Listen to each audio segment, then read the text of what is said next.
merci à tous d'être venus aujourd'hui. Donc, hier, c'était une innovation parce qu'on accueillait pour la première fois les équipes de Netflix. Aujourd'hui, on reçoit une habituée de nos rencontres, mais avec grand plaisir. Donc, puisque nous recevons Èvelise Blanc-Deleuze, chef de la mission Cinéma et Industrie Créative du ministère des Armées, je crois.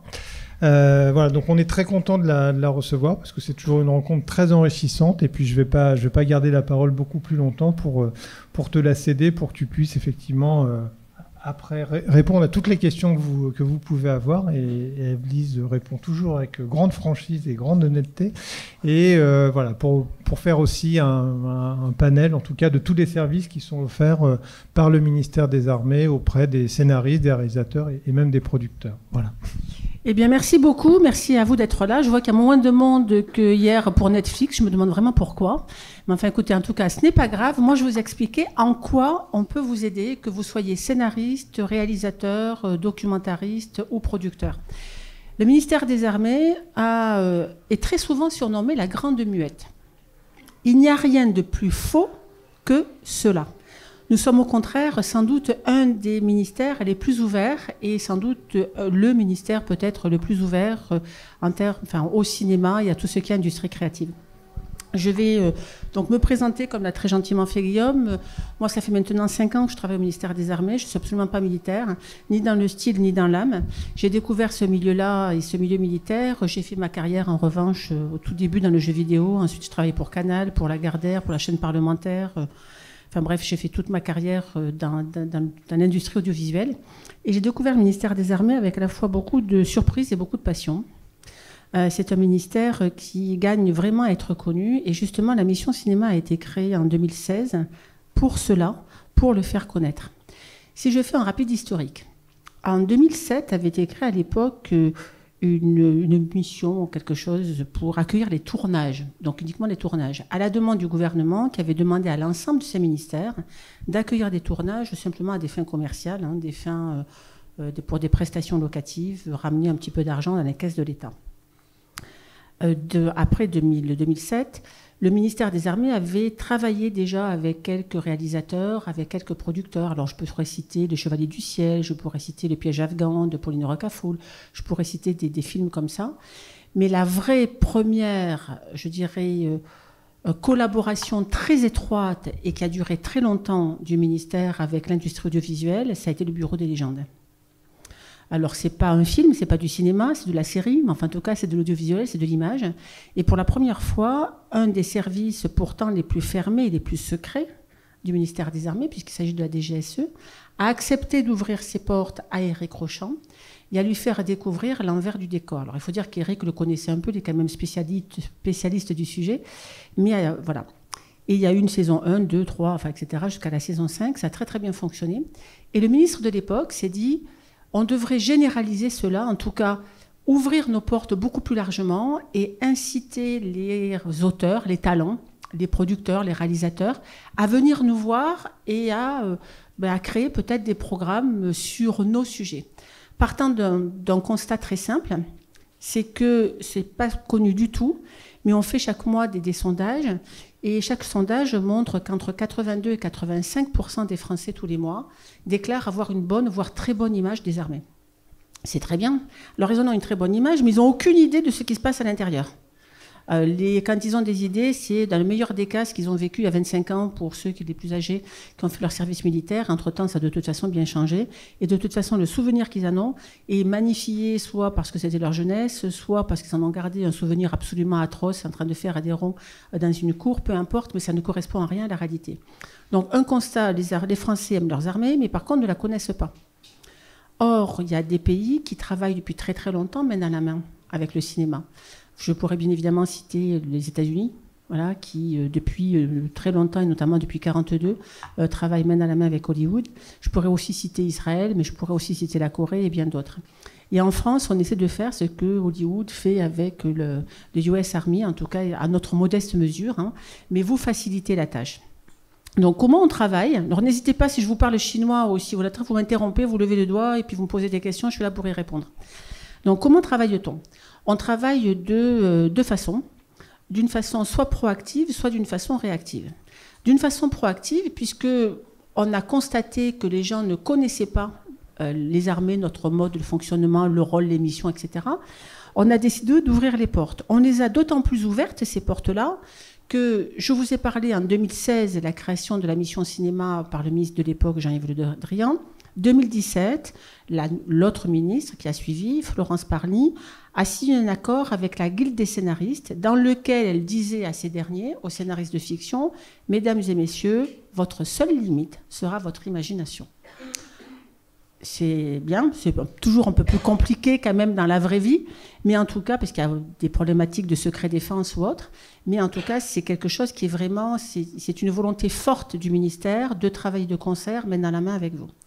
Avec 2 mots tabous, et j'y reviendrai. Le premier, c'est propagande.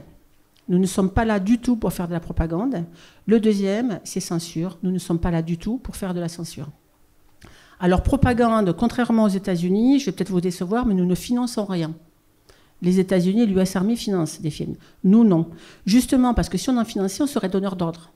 Et en tant que donneur d'ordre, on pourrait avoir tendance ou envie de dire « Ah oui, mais voilà ». Ce qu'on ne fait jamais et ce qu'on s'interdit totalement de faire.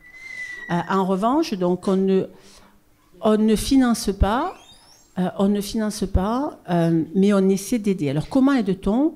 Je vous disais qu'on travaillait en proactif ou en réactif, on ouvre le ministère au maximum en fonction des besoins et en fonction de la demande. Donc, je vous en prie, allez-y.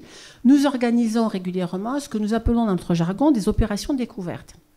Donc, on prend une thématique et on propose ensuite à nos partenaires, donc la Guilde des scénaristes, mais j'espère prochainement l'ACID, et puis la SACD, etc., bien évidemment, de venir participer à une opération découverte qu'on organise. Je vais vous donner des exemples.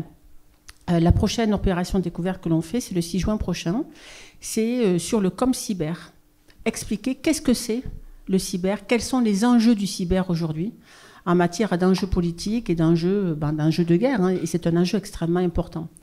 On va en faire une autre avec la DGA, sur tout ce qui est technologie, tout ce qui est appareillage, etc. Pour dire là, ça sera plus l'industrie du futur. On en a fait d'autres il y a quelque temps avec la marine, où on a déjà embarqué un petit groupe de producteurs et de scénaristes et de réals, il y avait un réal aussi, sur un porte-hélicoptère amphibie, un gros bateau de la marine nationale, où ils ont vécu 48 heures avec des marins, ils ont participé, ils ont assisté à un exercice de débarquement comme débarquement de Normandie. Voilà ce que l'on fait, le genre de choses que l'on fait. On amène régulièrement les gens à Évreux, sur une base aérienne pour montrer les capacités d'intervention de l'armée de terre. C'est simplement de la matière que l'on vient donner pour, en espérant, donner des envies, des idées aux créateurs de s'inspirer d'eux. Donc ça, c'est du proactif. On organise des opérations découvertes. On en a fait une sur la guerre électronique. C'est-à-dire qu'est-ce que c'est que la guerre électronique ? Comment on brouille un message ? Comment on le décrypte ? Comment on brouille les autres messages des ennemis ? Enfin, ce genre de choses. On en fait pas mal, pour ne pas dire même beaucoup, et on est en train d'en préparer un sur tout ce qui est nucléaire et dissuasion nucléaire aussi. Donc ça, c'est du proactif. En réactif, en fait, ce qu'on fait en faisant du proactif, c'est qu'on plante des petites graines en espérant que ça pousse, et puis en essayant de vous donner envie de parler de nos sujets. Et en réactif, quand ça marche, ou quand des gens se disent « Tiens, j'aimerais bien, ouais, ça serait sympa ça », là, on va vous apporter de la matière. Libre à vous de l'utiliser. Mais alors, je vais vous donner des exemples concrets, parce que là, je parle en théorie. Ce que l'on va faire, c'est qu'on va vous mettre en contact, en fonction du sujet, avec des spécialistes du sujet que vous souhaitez traiter. Donc, on va vous envoyer de la documentation particulière. Ou bien alors, on va vous permettre, vous organiser des rencontres avec des spécialistes du sujet. Je pourrais donner plusieurs exemples. Le Chant du Loup, si vous l'avez tous connu, bon, c'est un exemple ancien, mais d'Antonin Baudry, c'est l'histoire d'un sous-marin de dissuasion nucléaire, d'un sous-marin en guerre avec notre sous-marin, enfin bref, ce qui a été produit par Pathé. Antonin Baudry a passé quelque temps au sein d'un sous-marin. Il a fait en collaboration avec la Marine nationale tout ce qui est dialogue, tout ce qui est, je dirais, ce qu'on appelle notre jargon embedment, c'est-à-dire comprendre vraiment ce qui se passe. Et ben, ça a été fait parce que justement, il a fait partie de ce truc-là. Quand je parle de séries récentes, vous avez peut-être vu Cœur Noir. Cœur Noir, on a envoyé les scénaristes en immersion dans des régiments des forces spéciales pour qu'ils s'imprègnent de la culture aux forces spéciales. Ils ont écrit tout leur scénar, étaient différents épisodes. Les épisodes ont été suivis par des spécialistes du sujet qui lui ont dit « Bon, là, ce que tu racontes, c'est absolument pas plausible dans la vraie vie. » Là, ça l'est, dans un unique souci d'apporter de la vraisemblance, sachant que de toute façon, ce qui prime avant tout et qui reste vrai, c'est la partie artistique et c'est bien l'auteur qui reste maître de son sujet. Nous, on est là uniquement pour filer, pour donner de l'info, donner de la matière et mettre en contact des auteurs avec des opérationnels terrain qui vont leur décrire, leur expliquer ce qu'est leur vraie vie et en fait leur transmettre leur passion, parce que les militaires en général sont tous des passionnés. Libre à l'auteur ensuite d'utiliser, de le sentir ou quoi. Avant le tournage, on peut aussi envoyer en immersion, notamment là, le réalisateur, ses principaux auteurs. C'est ce qu'on a fait pour Cœur Noir, c'est ce qu'on a fait pour Sentinelle, c'est ce qu'on a fait pour... c'est ce qu'on avait fait pour le J'accuse de Polanski encore. C'est ce qu'on a fait pour beaucoup de sujets. Et donc là, pour permettre justement aux talents, que ce soit les acteurs ou les réalisateurs, de rencontrer leurs homologues dans la vraie vie, pouvoir discuter avec eux, pouvoir s'imprégner de leur vie, de leur expérience réelle, de leur opérationnalité. Voilà. Et ce que nous faisons aussi pendant les tournages, c'est que très souvent, on va mettre un conseiller technique tout le long du tournage pour donner des axes, dire attention, là... le salut à la française, et c'est pas ça, c'est comme ça. Des actes qui sont pour donner à nouveau, rapporter de la vraisemblance. Voilà ce que l'on fait. Donc on peut travailler en proactif, je vous l'ai dit, organisation d'opérations découvertes. On peut travailler en réactif, c'est-à-dire que quand vous avez un sujet, vous n'hésitez pas à venir nous voir et on vous invite à venir nous voir parce que si vous venez nous voir trop tard, c'est-à-dire qu'une fois que le sujet a été signé avec un diffuseur, le sujet, si vous l'avez développé tout seul, il peut être totalement à côté de la plaque en termes de vraisemblance, ce qui est un choix. Mais si vous voulez apporter la vraisemblance, à ce moment-là, il faut venir nous voir un petit peu plus en amont. Donc venez nous voir même très tôt. Alors on préfère avoir un projet avec un scénariste et un producteur, bien évidemment. Ça donne plus de poids au projet en question. Il y a plus de chances que le projet puisse sortir. Mais on n'hésite pas à travailler très tôt en amont. Donc on travaille très tôt en amont. On peut suivre le développement du projet. On accompagne au moment du tournage et on peut aussi accompagner en communication sur nos propres secteurs de communication, c'est-à-dire nos propres réseaux sociaux. Je rappelle que le ministère des Armées, c'est 260 000 personnes, donc c'est quand même pas mal. Voilà, c'est vaste. Et puis on peut organiser des avant-premières. On en a fait certaines, vous êtes venus d'ailleurs. On en fait certaines, soit à l'Amphifoche, soit... et on invite... tout le banc, l'arrière-banc, qui est un public différent du public, je dirais, traditionnel appartenant au cinéma. Voilà. Alors, je disais 2 mots tout à l'heure, tabou chez nous, censure et propagande. Je vous expliquais pourquoi la propagande et pourquoi on fait ça.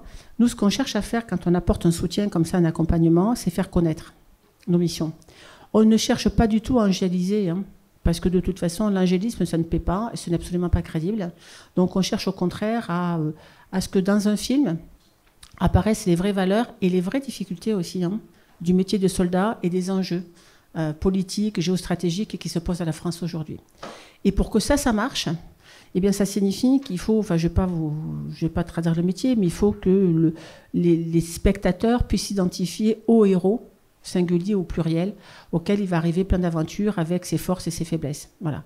C'est quelque chose auquel nous sommes habitués, c'est quelque chose, après mon métier à moi en interne, c'est de faire passer auprès des militaires que vous allez rencontrer le fait qu'il faut accepter que le héros ait ses manquements, que le héros ait ses fragilités et ses faiblesses, ce ne soit pas forcément le type parfait, parce que quand les trains arrivent tous à l'heure, il n'y a pas d'histoire. Donc ça, c'est notre métier, de le faire passer en interne. L'exemple que je prends, c'est toujours celui de Malotru dans le Bureau des légendes. Il commence au tout début à trahir la France. Donc on se dit, quand on lit le scénar, ça va être un peu dur à passer. Mais s'il ne trahit pas la France, il n'y a pas d'histoire. Donc on se base là-dessus. Et en fait, nous sommes, nous, Mission Cinéma, je dirais à la fois vos avocats en interne pour faire en sorte de trouver, les bons contacts qui vont vous permettre, vous apporter du soutien, vous apporter du contenu et qui vont pouvoir vous suivre si vous le souhaitez jusqu'à la fin. Alors on peut travailler de façon très ponctuelle sur des sujets bien évidemment directement en lien avec les nôtres, ça va de soi, mais aussi sur des sujets qui ne sont pas directement en lien avec les nôtres. Je vais prendre un exemple. Quand vous traitez d'un film qui est en relation très lointaine avec nous, mais dans lesquels les armées à un moment ou à un autre peuvent être concernées. Je prends, alors là je suis désolée, c'est pas une série, enfin c'est pas un film, c'est une série, je prends l'exemple des Combattantes. Les Combattantes, fait par Quadre, qui est passé sur TF1. La série, ça se passe pendant la guerre de 14-18, l'histoire de femmes. En gros, c'est l'émancipation de la femme pendant la Première Guerre mondiale, qui ont dû remplacer leurs maris, leurs époux, leurs frères, qui étaient partis dans les tranchées. Ça se passe en 14-18. Pour les besoins de la production, il a fallu mettre en scène ce qu'était un camp militaire à l'époque. Donc, on les a aidés sur un plan historique. Il a fallu, à un moment, il y a une jeune femme qui tombe amoureuse d'un chirurgien. Donc, on a travaillé avec eux pour expliquer ce qu'était la médecine de guerre à l'époque et pas maintenant, à nouveau dans un souci de vraisemblance. Donc, ça peut être un accompagnement très léger et ponctuel. Pour Tirailleurs d'Omar Sy, enfin voilà, le film, on les a aidés à reconstituer le vrai drapeau des tirailleurs sénégalais qui étaient appelés, qui ont été embarqués dans la grande aventure de 14-18. Donc ça peut être très léger, ça peut être beaucoup plus lourd. J'ai parlé d'un film qu'on a très lourdement aidé. Beaucoup, c'est le film de Jean-Jacques Hano sur Notre-Dame en feu, Notre-Dame. Ça, et on l'a fait de concert avec le ministère de l'Intérieur, puisque les pompiers de Paris, la BSPP, ce sont des militaires, mais mis à disposition de l'Intérieur. Donc voilà, et bon, Jean-Jacques n'aurait jamais pu faire ce film-là sans notre concours et sans celui de l'Intérieur, bien évidemment. Donc je peux donner cet exemple-là. On a travaillé avec Polanski sur un plan historique, puisque sur J'accuse, par exemple, Roman Polanski est un cinéaste extrêmement précis, extrêmement méticuleux, qui vraiment dans un détail. Enfin, moi personnellement, je n'avais jamais vu ça. Et donc, on a travaillé avec lui, avec le SHD, qui est le service historique de la défense. On a mis à disposition des gens, des militaires de carrière qui ont encadré du jardin et les principaux acteurs dans la gestuelle militaire de l'époque, d'autres militaires qui ont encadré les figurants pour que ce soit à peu près crédible. Voilà, c'est quelque chose que l'on fait tout le temps. Donc surtout, n'hésitez pas. Alors je reviens à mes 2 points, ni propagande, ni censure. Je vous ai dit ni propagande, j'espère que vous en avez compris les raisons. Et ça, c'est quelque chose qu'on s'interdit totalement de faire. De notre côté, je ne vais pas me cacher derrière mon petit doigt. Hein. Je vous l'ai dit très directement au départ. Nous, on est là parce qu'on veut faire connaître aux Français les enjeux qui se posent à la France aujourd'hui. Et puis, comment ça marche, à quoi ça sert. Après tout, c'est quand même vous, nous, en tant que contribuables, qui payons pour ça. C'est un service public. Donc, comment ça marche et pourquoi. Donc, ce qu'on va faire, c'est que quand vous venez nous voir avec un projet, on va évaluer le projet et voir dans quelle mesure on peut l'aider. Et on aide en général, on a refusé uniquement 2 projets d'aider. On reçoit à peu près 200 demandes par an. Donc vous voyez, 2 sur 200, c'est quand même infinitésimal. Et ensuite, on travaille de concert. Une fois qu'on a accepté le projet, qu'on l'a, nous, validé au sein de la mission cinéma, à ce moment-là, on va travailler avec le CIRPA d'armée, qui est en gros la direction de la communication de là ou des armées concernées, pour les convaincre de vous aider, parce que si on n'arrive pas à les convaincre, nous, on ne pourra pas, nous, directement vous aider, parce que ce n'est pas nous qui avons la matière, qui avons la connaissance. Donc, il faut vraiment qu'on les embarque avec nous dans l'histoire et dans l'aventure pour les convaincre d'eux. Donc, on va travailler avec eux, on va organiser une réunion, on va leur demander d'identifier en interne qui seraient vos meilleurs interlocuteurs, on va vous mettre un rapport, et puis ensuite, vogue l'aventure. Ensuite, ça se développe sur le long cours. Donc, pas de propagande et pas de censure. Pas de censure, ça reste votre œuvre. En revanche, nous définissons des lignes rouges. Et ça, ces lignes rouges, elles sont très claires dès le début. Je vais être très très claire là-dessus. Si c'est un film à charge contre l'armée, il est évident qu'on ne va pas vous donner un bâton pour se faire battre. Donc je vous dirai désolé, mais non. Alors je vais prendre un exemple. Le film était bon, le scénar était bon, mais un réalisateur et un producteur un jour est venu nous voir en nous disant voilà, on aimerait bien que vous nous aidiez, mettiez à notre disposition des moyens, etc., etc. Je dis bah oui, bien sûr, on se voit. Et là, il y avait 4 héros dans l'histoire. Le problème, c'est que, bon, en gros, ils rentraient d'une opération à l'étranger, ils avaient sauté sur un IED, ils avaient vécu quelque chose de très très dur, ils étaient profondément traumatisés, ils souffraient de ce qu'on appelle un syndrome post-traumatique dans notre jargon. Ils rentraient en France et quittaient l'armée. tous les trois. Et c'était trois gars, je dirais, trois pauvres garçons, quoi. Il y en avait un qui sombrait dans l'alcoolisme, l'autre était un dealer de drogue, et le troisième avait perdu l'usage, etc. Je dirais, c'est une image catastrophique pour les militaires quand même, parce qu'on a, comme partout, des gens très bien et comme partout, des gens moins bien, mais là, il ne fallait pas déconner. Et la cerise sur le gâteau, c'est que ces trois gugus, ces trois militaires qui avaient donc quitté l'armée, avaient un père spirituel qui était leur commandant. Et on découvre à la fin du film que c'était le commandant qui les avait envoyés sciemment se faire cartonner par des djihadistes pour pouvoir continuer à dealer de la drogue avec les djihadistes en question. Et là, j'ai dit au producteur, au scénariste, j'ai dit, attends, ton scénar, il est sympa, il est bien, mais moi, je ne peux pas t'aider, c'est pas possible. Il y a 4 garçons, enfin 4 personnes. Il y a un alcoolo, un dealer, un légume et un salaud. Je dis, c'est pas possible. Et qui est un salaud? Oui, bien sûr, mais les 4, ça fait quand même beaucoup trop. Donc ça, c'est par exemple quelque chose qu'on a refusé d'aider. Mais libre à eux de le faire, ils ont continué à le faire sans aucun souci. Voilà. Donc il y a des lignes rouges, et ces lignes rouges, en fait, ce sont les valeurs de l'institution.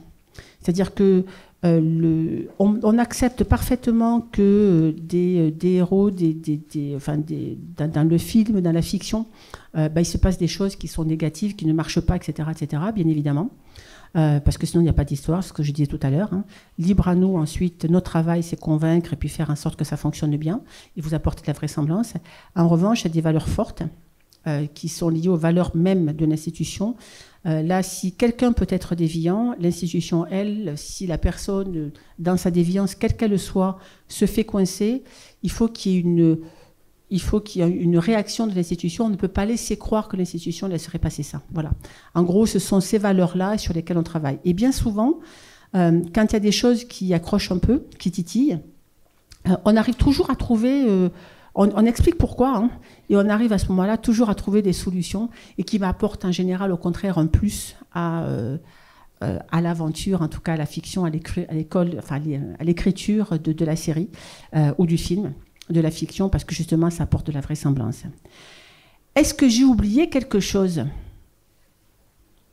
La mission cinéma, là, vous dormez ou voilà. Non, j'ai rien oublié? Bon, alors est-ce que vous avez des questions? Non, moi je vous ai endormi, c'est pas possible. J'en ai une. Ah, voilà. Quand même, Guillaume, merci. Il faut toujours qu'il y en ait un qui se jette à l'eau. Non, mais tu es à la tête de la mission depuis quelques années déjà. Je voulais savoir si tu avais du coup vu une évolution dans les besoins qui étaient exprimés par les scénaristes ou les réalisateurs, ou c'est resté toujours à peu près du même niveau et sur les mêmes genres de problématiques. Alors, je ne sais pas si ta question portait sur le contenu ou sur le volume. Sur le contenu. Alors, sur le contenu... Alors c'est rigolo parce qu'il y a de grandes phases dans l'intérêt des créateurs et des réalisateurs dans l'histoire. C'est trop récent parce que ces phases-là, c'est une espèce comme de mode, voilà. Et ces phases, elles se développent. Si je caricature l'image en termes de contenu de tout ce qui est histoire pendant la guerre de 14-18, le militaire, c'est une victime. On la voit dans les tranchées, c'est la chair à canon, il se fait dégommer. Toutes les histoires racontent la même chose. Pendant la guerre de 39-45, la débandade en 40, mais heureusement, quand dans l'inconscient collectif, toute la France était résistante. C'est malheureusement pas vrai, mais en tout cas, voilà ce qui reste dans l'inconscient collectif. Ensuite, il y a eu l'Indochine. Alors l'Indochine, c'est quelque chose qui est passé complètement à travers, parce que c'est très peu étudié en classe, et c'est quelque chose qui est pas très... Alors, on a aidé un film, le dernier film de Jacques Perrin, de David Holofen, qui s'appelle Les Derniers Hommes, qui est un film magnifique, que je vous invite à aller voir si vous pouvez, et qu'on a beaucoup aidé parce qu'ils ont tourné en Guyane, ils devaient tourner en Indochine, enfin ça se passe en 1945, à la fin de la Deuxième Guerre mondiale, mais en Indochine, on les a emmenés en Guyane, etc. Voilà. Mais je parlerai de ce film après. Donc l'Indochine, on a quelques demandes quand même sur l'Indochine, parce que ça fait rêver, hein. C'est un côté asiatique, c'est un côté fumoir, c'est un côté... c'est Schonderfer, exactement. Donc voilà. Après, guerre d'Algérie. Alors la guerre d'Algérie, le militaire, c'est le tortionnaire, c'est celui qui torture. On a aidé des films et pas mal de documentaires sur la guerre d'Algérie, et notamment le film de Lucas Belvaux, Des hommes, qui parle de la guerre d'Algérie à hauteur d'homme, qui est un film justement qui est très équilibré, parce que c'est un film où on voit la violence de la guerre, l'horreur de la guerre, que ce soit du côté algérien, des gens qui se battaient pour l'indépendance de leur pays, ou du côté français, de gens qui se battaient à la demande de l'État pour garder l'Algérie française. Et c'est un film qui est très équilibré et qui est vraiment un très beau film. Donc ce sont des films qu'on a aidés ou des documentaires qu'on a aidés là-dessus. Et plus récemment, ce qui est très à la mode, c'est les syndromes post-traumatiques. Alors là, il y a le soldat qui part en opération en Afghanistan, au Mali ou autre, qui saute sur un IED, qui revient, et puis voilà. Et c'est un peu dommage de se limiter à ça, parce que je dis toujours la même chose. Moi, je constate qu'il y a une arène aujourd'hui, qui est l'arène militaire, qui est totalement sous-exploitée. Il y a l'arène policière, alors elle, qui est totalement surexploitée, hein, parce que meurtre A, avec que ce soit les policiers ou les gendarmes, avec l'enquête derrière, etc., bah, c'est quelque chose qui est très connu, on en parle partout. En revanche, l'arène que représente l'armée, enfin en tout cas l'environnement militaire, c'est quelque chose aujourd'hui qui est très peu exploité. Parce qu'à partir de cette arène-là, on peut faire des films d'action, parce qu'il y a de l'action, ça c'est pour le moins qu'on puisse dire. On peut faire des films d'aventure, parce que ça se passe bien souvent, en tout cas jusqu'à présent, à l'étranger, et c'est une véritable aventure, une aventure humaine aussi.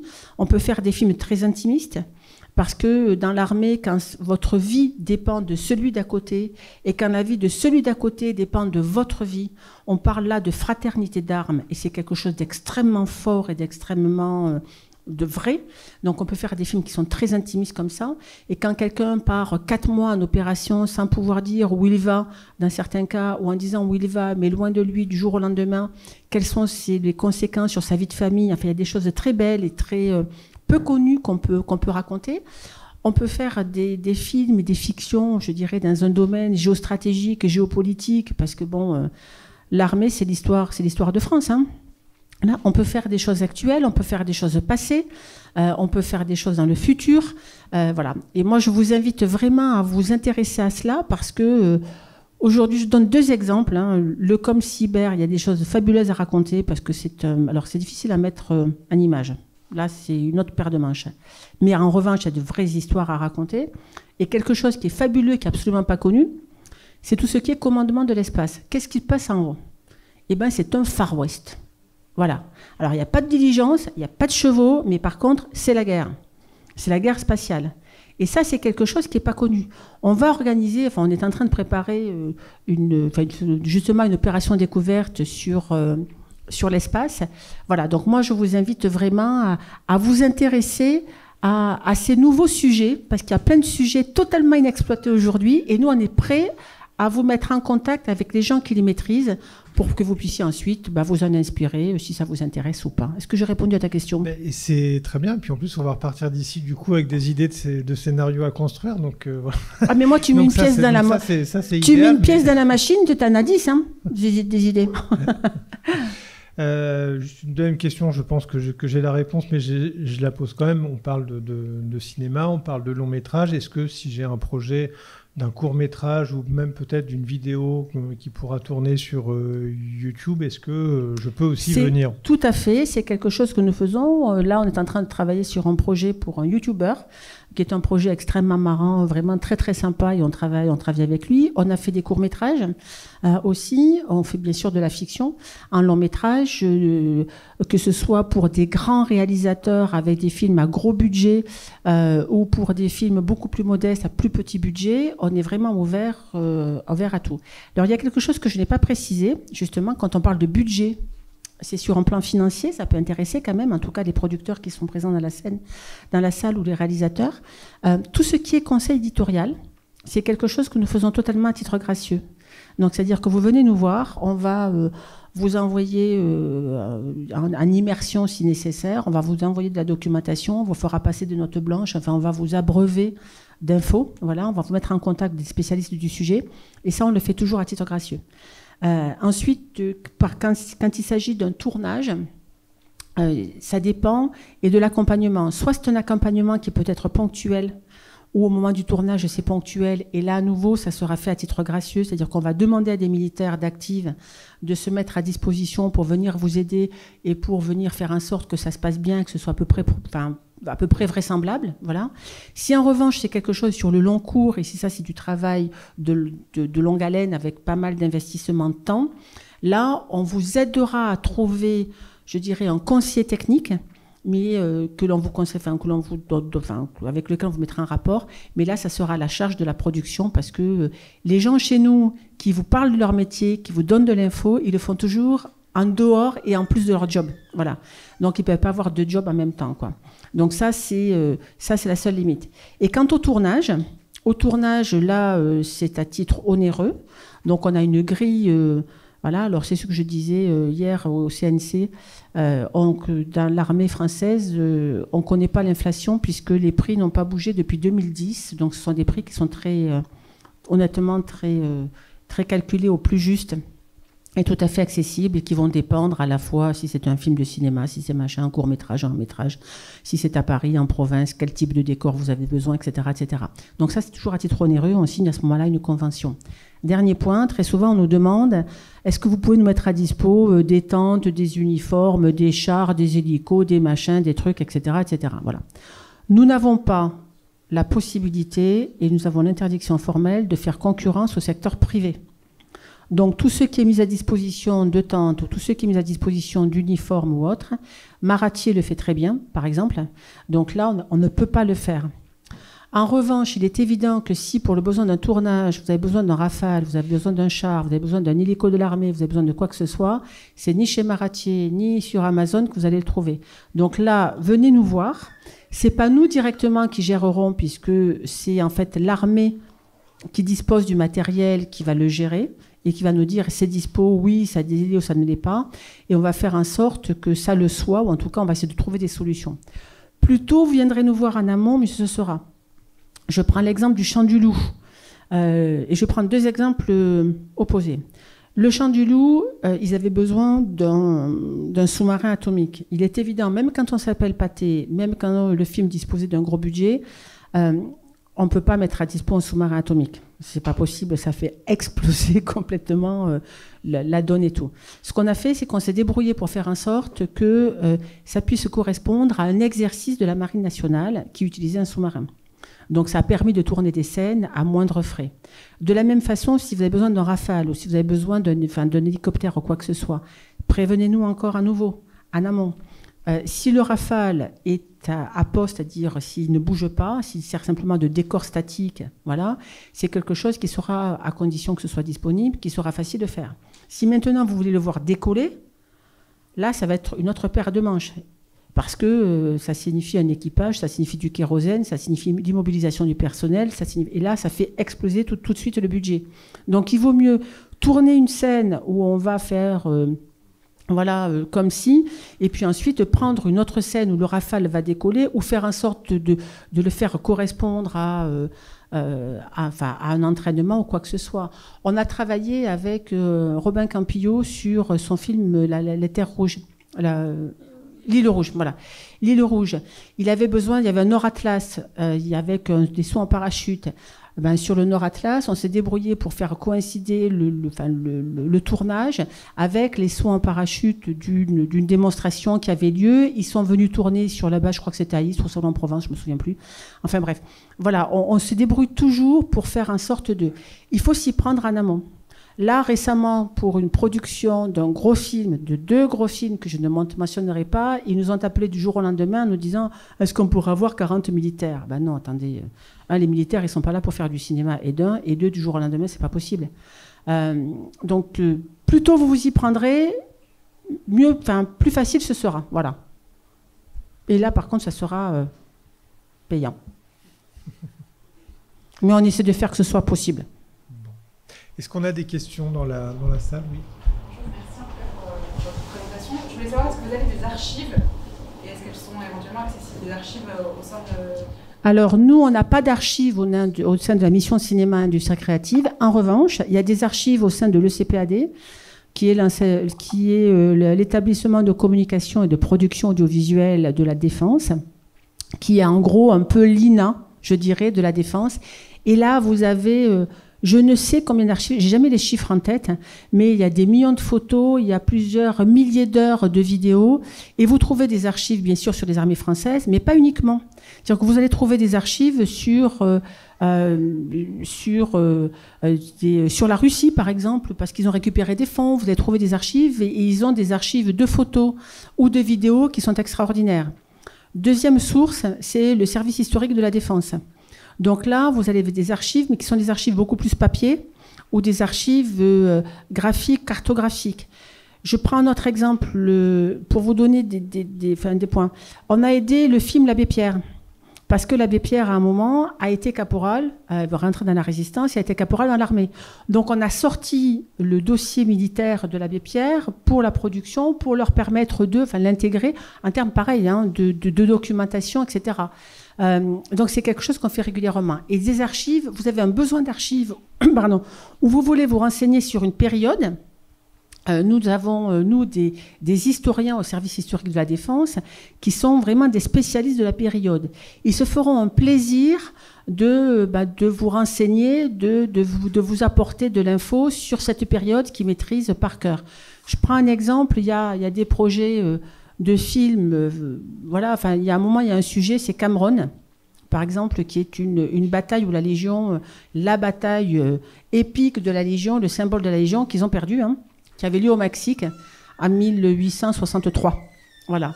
La production est venue nous voir, on les a mis en contact avec, bien sûr, la Légion, des spécialistes qui ont expliqué pas mal de choses. Et puis, dans l'histoire, ils avaient besoin de documentation historique fiable, très pointue, très précise. On les a mis en contact avec le spécialiste de ce moment-là de l'histoire qui a pu expliquer Garibaldi, la Légion, le machin, Napoléon III, etc., pour donner de la matière. Donc oui, n'hésitez pas. Bonjour, merci pour votre présentation. Moi, je suis productrice. J'ai entendu tout à l'heure que vous parliez d'un prochain atelier plutôt proactif sur le nucléaire. Oui. Moi, je suis en train de développer une série un peu sur ce sujet-là, donc je serais curieuse de savoir si vous savez déjà quand ça va avoir lieu et autour de quoi ça va. Alors, pour l'instant, il n'y a pas de date précise, puisqu'on travaille là-dessus avec la direction interministérielle du nouveau nucléaire, justement. Je pense que ça sera plutôt fin 2024 ou début 2025. C'est un sujet qui est quand même assez touchy, du nucléaire. Voilà. Ce qu'il faut savoir, ce que je n'ai pas précisé, mais si vous avez une série sur le nucléaire, n'attendez pas. Venez nous voir. Voilà. Venez nous voir, parce que si on peut vous donner accès à des informations, on le fera. Attention, quand je disais archives, accès à des infos, il y a tout ce qui est classifié. Tout ce qui est classifié, malgré toute notre bonne volonté, on ne pourra strictement rien faire. Donc ça, on ne pourra pas. Voilà. Donc là, on pourra vous donner accès ou vous orienter pour tout ce qui est archives déclassifiées, mais pour tout ce qui est classifié, c'est compliqué. Enfin, c'est pas compliqué, c'est que c'est impossible. Peut-être dans le prolongement de la question de Madame, justement, si on a envie de venir vous voir, où est-ce qu'on vous trouve? Comment on fait? mission.cinéma@dicode.fr. Voilà. Et sinon, j'ai des cartes de visite, je peux donner mes cartes de visite. Voilà. Est-ce qu'il y a d'autres questions? Et puis, on a un petit dépliant là. Ah, je vois toujours la même. Bonjour. Du coup, pour aller sur la question justement d'avant et les possibilités de faciliter, est-ce que si on a un projet de film sur, on va dire, de type coproduction européenne, vous pouvez faciliter? Parce que j'imagine que ça va être difficile pour nous, en tant que cinéastes français, d'avoir accès à des choses qui touchent à la défense, je ne sais pas de quel autre pays de l'Union. Est-ce que du coup, si jamais le projet intéresse la France et un autre pays, vous pouvez nous aider? Alors, pour répondre à ta question, ça dépend vraiment du projet, ça dépend du besoin en fait. Parce que Alsace-Lorraine, on peut aider.